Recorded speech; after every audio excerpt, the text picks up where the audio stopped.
All right, teams, we are going to quickly go through the movements you have on Sunday and talk about expected range of motion, areas where people tend to get no rep, and just cover that stuff to make sure we're all on the same page. So, event 1, you've got assault bike, and then the 3 different barbell movements: snatch, clean, and deadlift.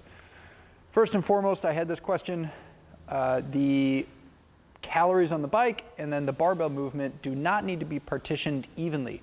One partner is allowed to do more reps than the other.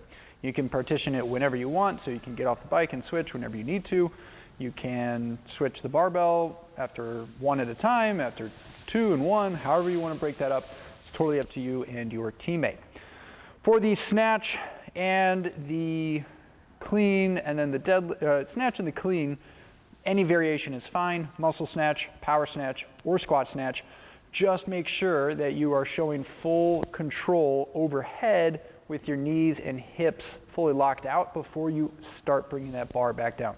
So common faults we see in competitions is I do my snatch and I don't really finish that movement overhead, and I'm just immediately ripping it back down. For the cleans, maybe I'm not getting my elbows all the way through, something like that. So for the snatch, what I want to see: fully extended knees, hips with that bar balanced in the frontal plane over my shoulders, hips, and knees.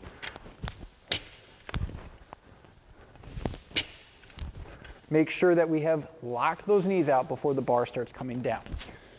That's going to be a really important one. For the clean, same thing.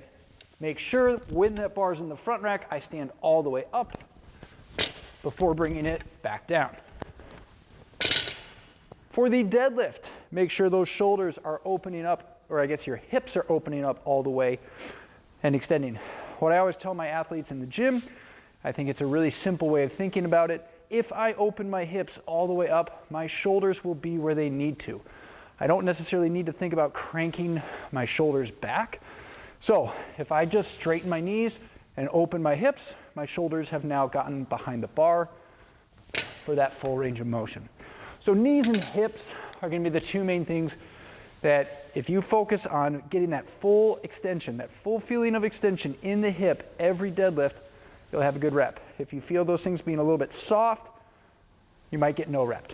All right, so open up those hips all the way. So yeah, that's our snatch, our clean, and our deadlift in event 1. Obviously the bike, you guys will be just hammering away at that. The workout flow, pretty straightforward. Women start on the barbell, men start on the bike.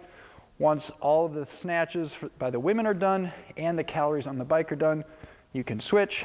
If the women finish their snatches before the men are done on the bike, they can preload that bar up, have it ready to go for the men, so on and so forth. The men don't need to add any weight. The bar weight will stay the same for the women coming off of the bike onto that next movement. It will be 1 barbell used for 1. Event 2, we have those thrusters, 5 rep max thruster.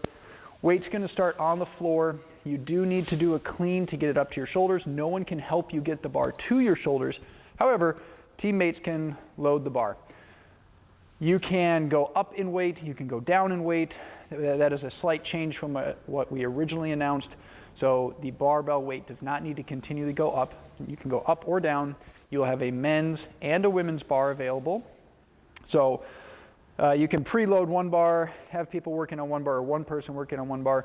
The one thing is only 1 teammate can lift at a time. And then also communicate with your judge. You need to make sure that you and the judge are in agreement on what the weight on the bar is. So do not start until that is established.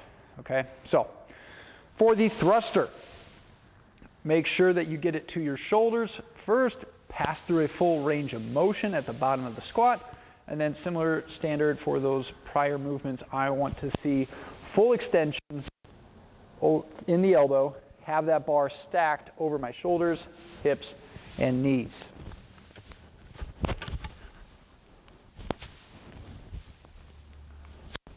Okay, so you'll do that for 5 consecutive reps.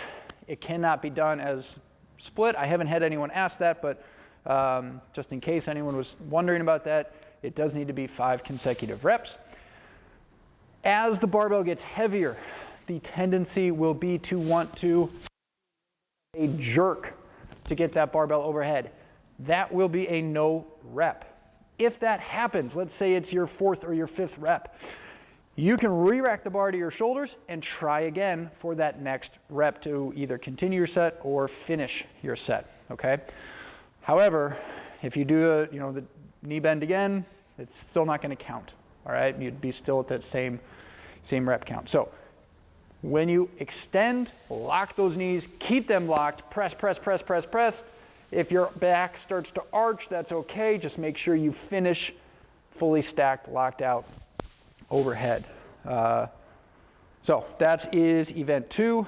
Again, we also bumped up the time cap just a little bit from 8 minutes to 12 minutes. So everyone should have plenty of time to get to a true 5 rep max for the day. And again, anyone can lift in any order. You can go up in weight, down in weight. There will be 2 barbells, but only one person can lift at a time. And make sure that you establish what that weight is with your judge before lifting so there's no confusion on that. All right, for event 3, we have our rowing and toes to bar workout. Pair 1 is going to be on the bar doing synchronized toes to bar if you're an RX. So both of you are going to be doing a full 25 reps. For intermediate, it is one person at a time, and as a twosome, you guys are accumulating 25 reps. Just like with other movements, you can partition those reps as needed. So if one of you is stronger at toes to bar, one of you could do 15, the other does 10, doesn't matter, split it up however you want. But again, RX, synchronized toes to bar, both pairs doing a full 25 reps. After the pair on the bar is done with their reps, and the pair on the rower is done with their reps, you guys will switch. Pair 2 will do their toes to bar, while pair 1 does their allotted number of calories on the rower. For the calories on the rower, men will row first, and then you are going to need to reset that counter. Then the women will row their calories, reset the counter for the next pair to come on as well. So before each person gets on the rower, the counter must be reset back to 0. All right? Movement standard-wise, pretty straightforward toes to bar. This is a really short bar, and I'm too tall for this. But feet must be hanging, both feet touching the bar at the same time. All right? And again, if you're doing the synchronized version, if you touch the bar first and your partner is not there yet, if you hold your feet here and then your partner touches their toes to the bar, that rep will still count. So it doesn't need to be exactly synchronized, but however, that of course is the fastest way to get the most reps done in the least amount of time, which is what we're all about.